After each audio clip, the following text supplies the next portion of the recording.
And welcome. This is Mary Ellen McGonagle with your Friday afternoon MEM Edge show. As always, the show where we bring you where the action is in the broader markets. And it certainly was another volatile week.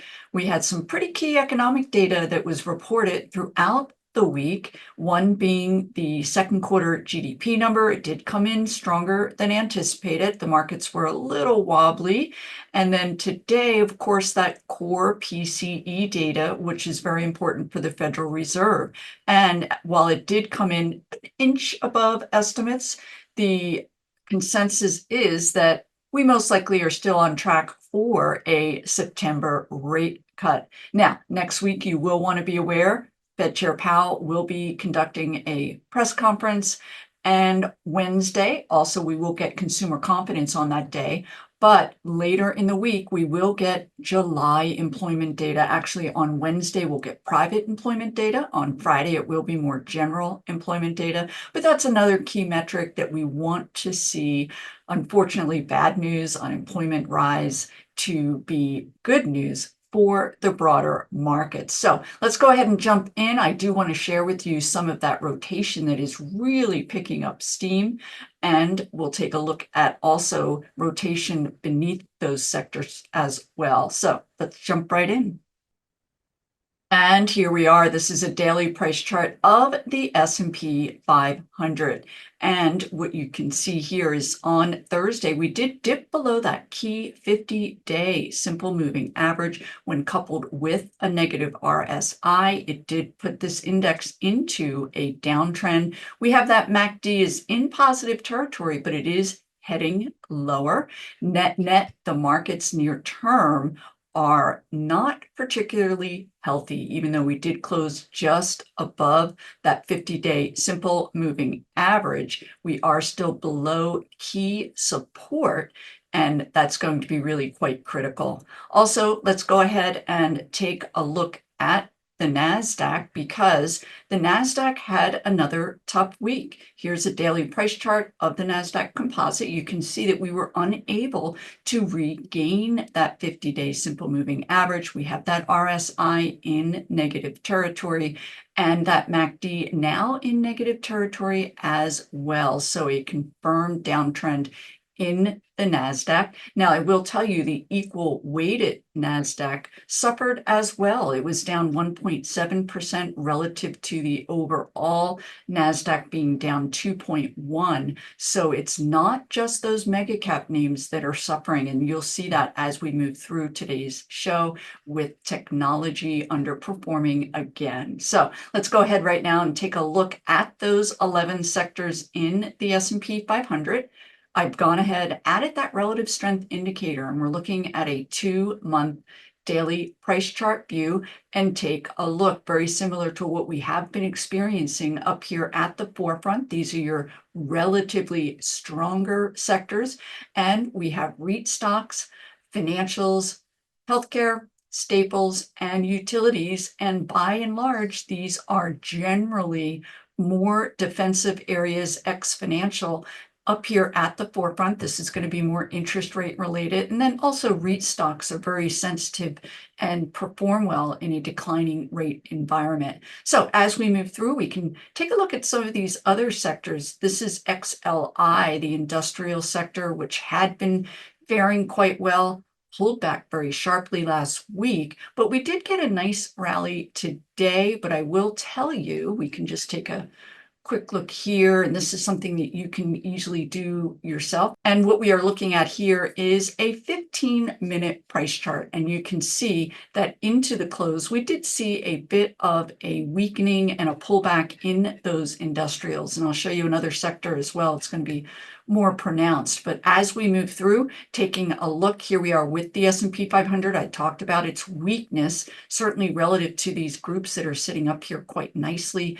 And then also, we would be remiss to not take a look at technology. And we've really come down quite far below this key 50-day simple moving average. We may get a little bit of an oversold bounce, but we certainly are in negative territory there. And then this is another area, and something that you can do with any number of those tech stocks is take a quick look at that intraday, and a lot of those names did fizzle into the close, unlike these stronger areas that ended up stronger.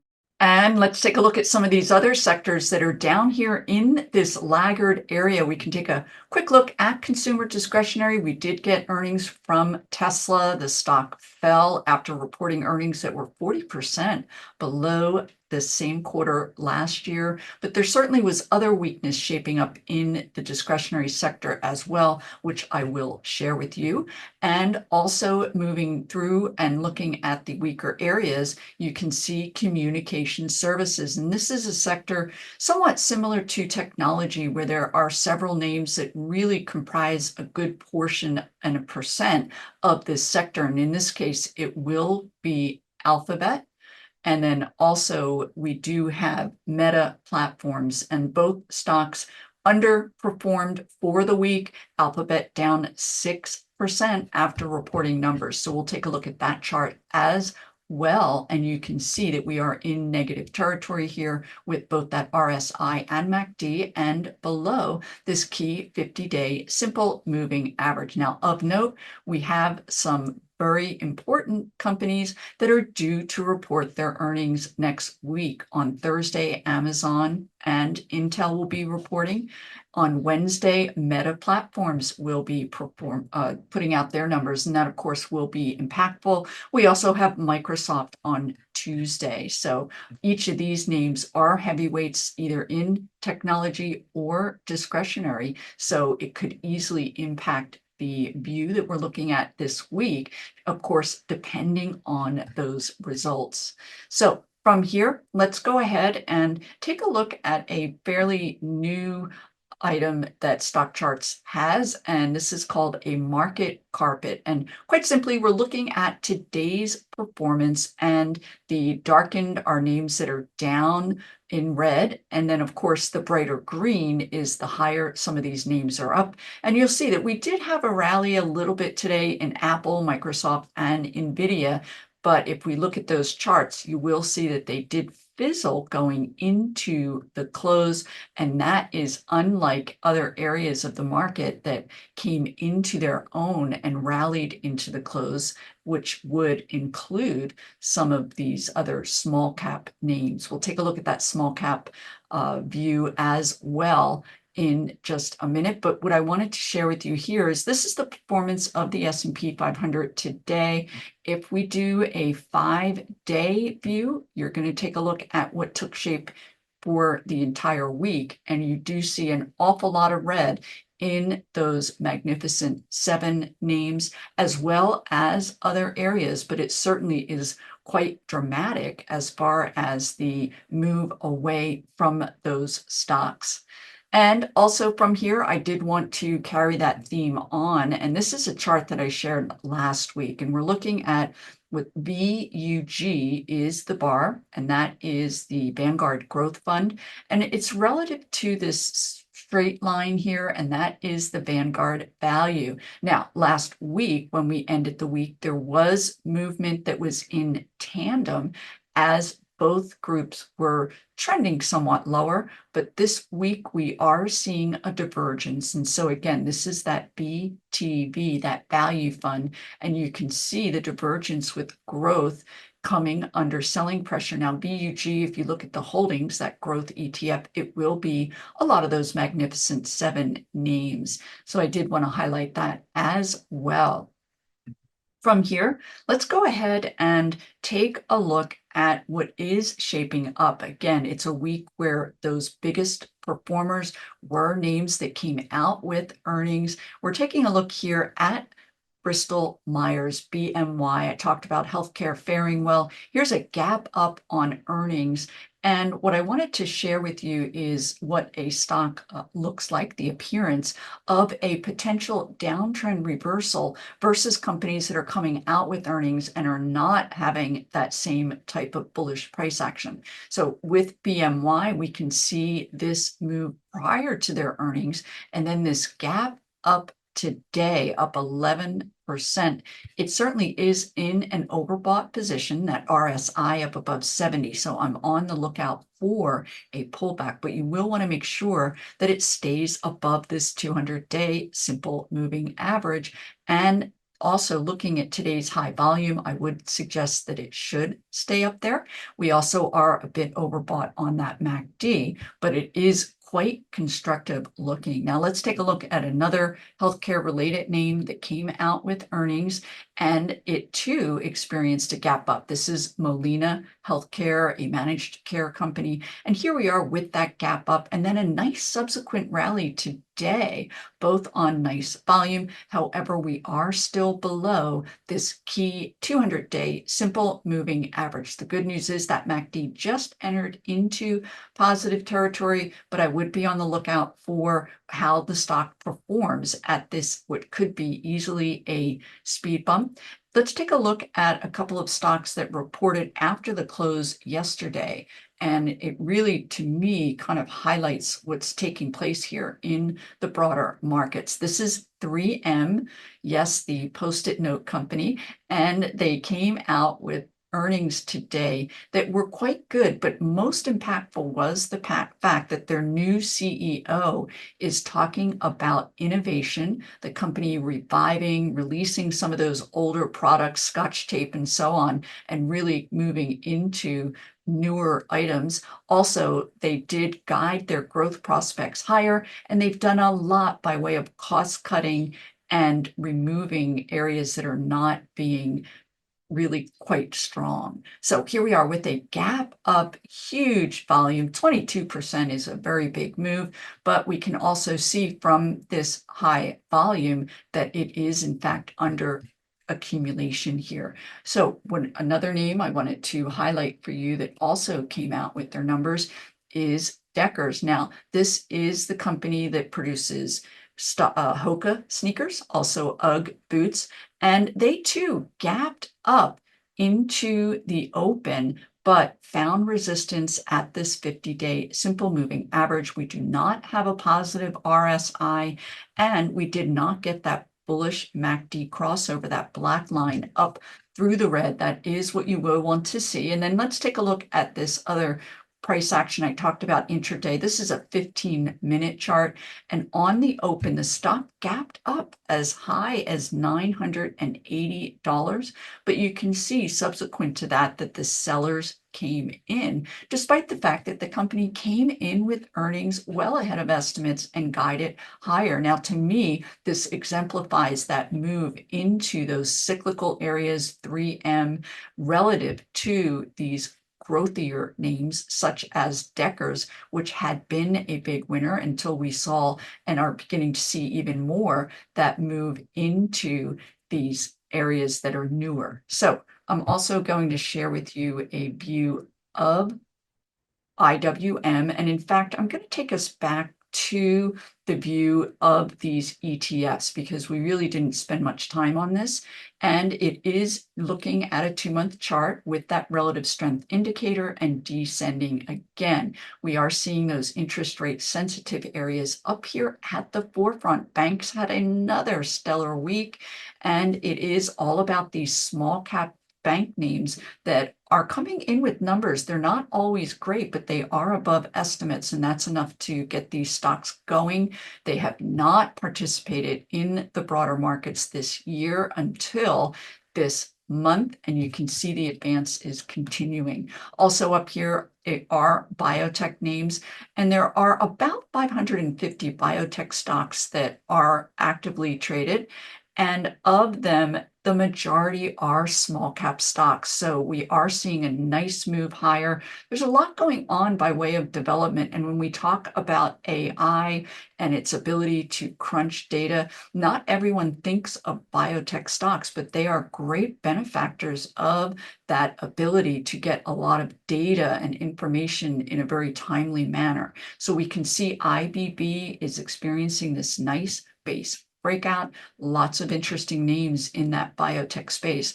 Also, home builders are continuing their advance. And of course, this is an area that will benefit from reduced rates, reduced mortgage rates, but we're also seeing companies come out with good numbers, and that's helping to expand the move into these home builders. Today, we did see a nice base breakout of a 2-week base. And then we have nice positive momentum here with that RSI and that MACD. And we would be remiss to not take a look at IWM. This is that Russell 2000, and this is that choppiness that I talked about. We've experienced this over the last 2 weeks, and we can take a quick look at that volatility index, which is continuing to really be volatile even on its own. We are back down about that 16 level, which is good news. But at the end of the day, it is exemplifying what this volatility that we're seeing overall in the markets. But on the daily chart of this Russell 2000, it is looking quite constructive. And let's take a look. That weekly chart, we did advance further out of this 5-month base. Take a look at this volume on that weekly side. This nice black line up through the red, MACD crossover, nice bullish RSI, and it looks really constructive. If you haven't already, I would put money to work in the smaller cap area.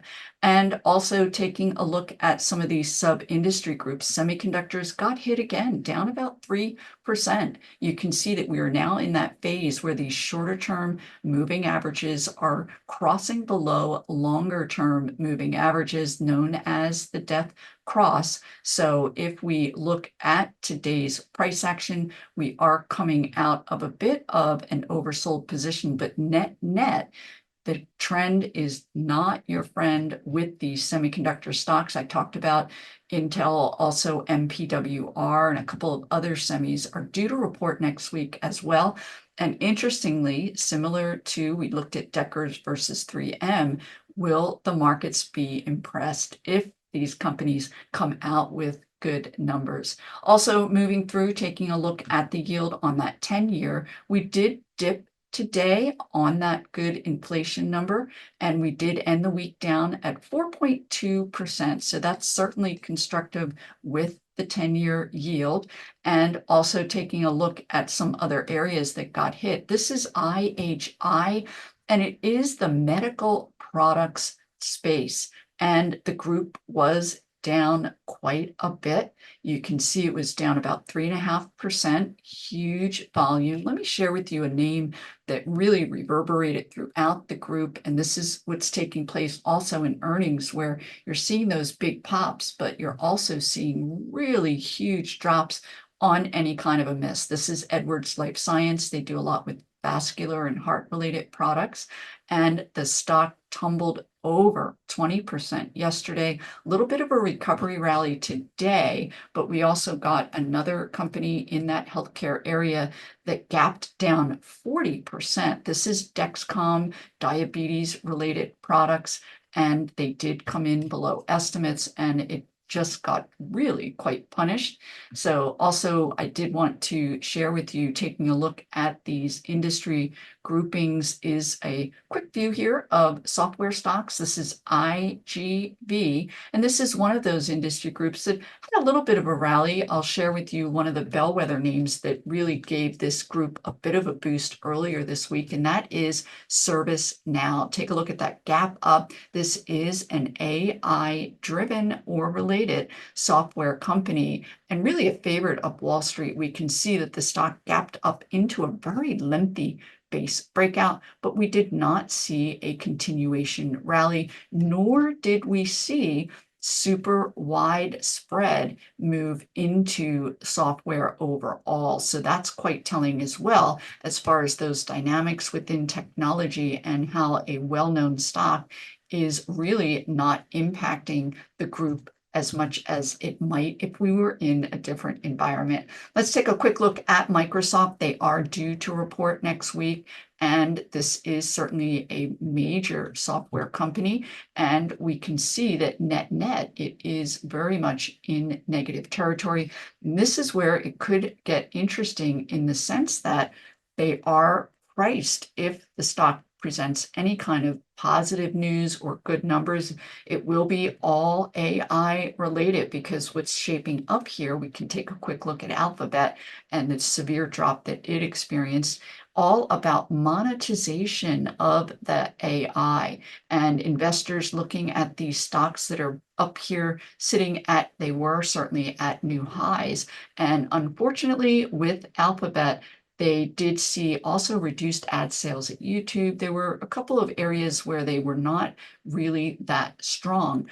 But when the markets exhibit and have confidence, there's a much easier ability to look the other way. And we are not seeing that. These stocks are being punished. So next week will be very telling as far as whether that M7 trade has gone away, certainly potentially for the near term, or not. It's going to be all about the investors' response to those earnings and how they report. And of note, there will not be an MEM Edge show next Friday. Instead, I will be filming a show with Dave Keller. We'll be at the Money Show in Vegas talking about the markets, so you can pick up everything from there. If you like what you've seen, go ahead and hit that like button. And you can use that button below to trial my twice weekly MEM Edge report for a very nominal fee. And have a great weekend. I'll see you next Friday.